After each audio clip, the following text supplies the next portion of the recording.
Hitting your first 100 kilo bench press might seem like a huge milestone. And to be honest, it is. Whether you're stuck at 60, 70 or even 90 kilos, pushing past that triple digit mark takes more than just brutal strength. Now I've hit 100 kilos a couple years back, but more importantly, I've helped others do the same, all while staying lean at around 70 to 75 kilos. For my American friends, that's around 154 to 165 pounds. So if you're serious about hitting that first big milestone, which is the 100 kilos or 225, you're in the right place. Just a quick note before I give you some tips. I was watching this footage back and I thought I looked really skinny. And honestly, it made me question why anyone would listen to me. But that's the trap of social media, comparison. I'm sharing this to remind you we all feel insecure sometimes, even while making content. Anyway, let's get back to it. Time to bench 100 kilos. Let's jump into the first and most crucial element, technique. Let's talk about technique first, because before you even start pressing, your setup matters. If you train in a commercial gym, chances are your bench isn't great. Not your bench press strength, I mean the bench, literally. A lot of commercial gyms don't have great benches.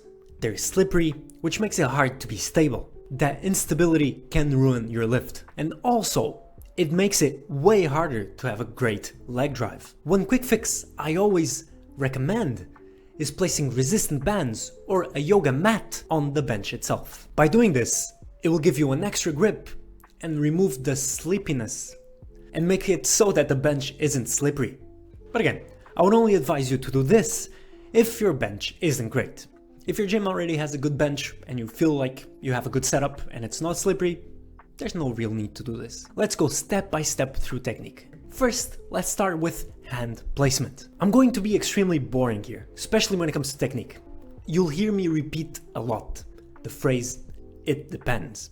Because when it comes to technique in general, it's very individual. But let's talk about hand placement first. You see, some lifters feel stronger with a wider grip and others with a closer one. That being said, in powerlifting, typically the strongest benchers, especially in the lighter weight classes, tend to use a wider grip. This shortens the range of motion and it gives a better leverage.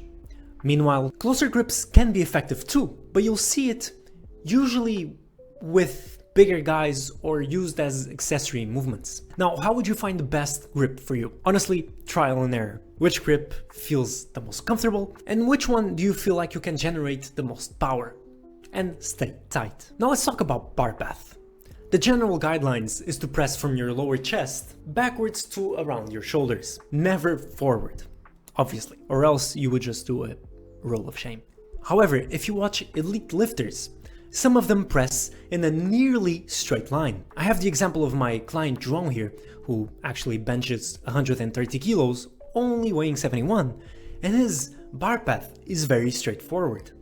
There's not much of this angled bar path. If for some reason your shoulder mobility or your shoulders feel fine pressing in this way and you feel strong with this bar path, then go ahead. Like I said, it really depends on the person. My client, for example, he is completely fine with this bar path and he feels strong. Me, on the other hand, I wouldn't. Definitely not. Again, it's something that's worth experimenting. There is not a one-size-fits-all bar path. But the only main tip here is to always press slightly back. So from the chest all the way to your shoulders. That's the tip. Never forward, or else you would die. Now let's talk about back tightness and arching. You've probably heard the phrase, keep your shoulder blades back and down and together. And while it is true, don't just stop here. Think about this. Think about contracting your entire back, because this will allow for your upper body to feel way tighter, making it easier actually to also arch. However, an important note here, sometimes you might be better off actually not contracting 100% your shoulder blades. Like I said, it really depends. Some people like it super contracted, others just slightly. You'll have to figure out what's best for you. But one thing for sure is wrong, is to never contract your back. And when I talk about arching, I don't want you to do an entire bridge. Just a strong arch that allows you to be as powerful as possible and to be in a comfortable position to produce force. Now moving on to leg drive and foot positioning. This one will be extremely important to set up your arch. I usually recommend a closer foot stance. Now there are two options here for your feet. Either you place it with just the tip of your foot or with the entire foot on the floor. There's the trade-off here. If you just put the tip of your foot, it will allow you for a higher arch, but typically a flat foot will allow you to use better leg drive. Again, you need to do a compromise here. Moving on to programming. If your goal is to hit 100 kilos on the bench press, or 225 for my Americans, as fast as possible, here's what I suggest. You do high frequency, meaning you bench press 3 times a week, sometimes even 4 if you recover enough. I would advise 3 though. 3 seems to be the greatest number. I would do heavy singles almost in every session. I'm not saying RPE 10, around RPE 8. This helps you to get comfortable with lifting heavy. These aren't complete max outs, they're just potentiation sets.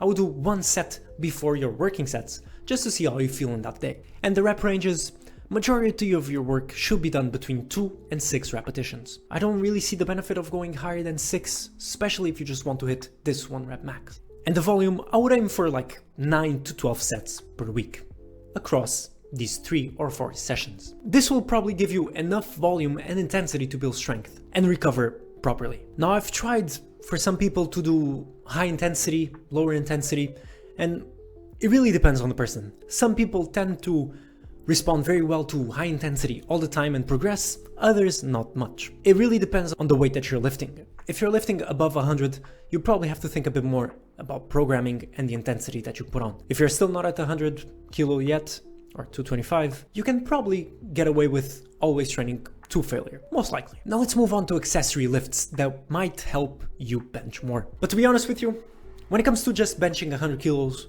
I don't really put much thought into accessories for this lift. You don't need a ton of extra work. You just simply need to focus on getting stronger on the bench itself. My main tip here is to figure out what are you struggling with. Is it when getting off your chest? Is it locking out? Is it in the middle of the lift? And then you just have to find out the solution for that problem. If it's locking out, you have weak triceps. If it's leaving the chest, you have weak chest. If it's just in the middle, well, chances are you're not grinding properly. Anyways, honorable mentions here for accessories. Good old weighted dips. These are amazing for pressing strength, and they have a very good correlation with the bench press, from what I've found. The second one, the dumbbell bench press, especially good for fixing imbalances. And finally, some skull crushers to improve your tricep strength. I don't think you need many variations for bench press yet, like Larsen press, Spoto press, 3-second negative, etc. I don't think you need to focus much on that if you still haven't hit your first 100 kilo or the 225. Right now, I think you just need to be better at the bench press. Once you start getting into heavier loads, then it might make sense. Now let's talk about body weight and gaining strength. Because here's the truth. If you want to hit 100 kilos as fast as possible, the best thing for you to do is actually to gain weight. The heavier you are, the easier it becomes, just from a physics and leverage point of view. Is it possible to bench 100 kilos at even 65 kilos of body weight? Of course. I've done it myself while weighing 70, not 65. But still, it is definitely possible.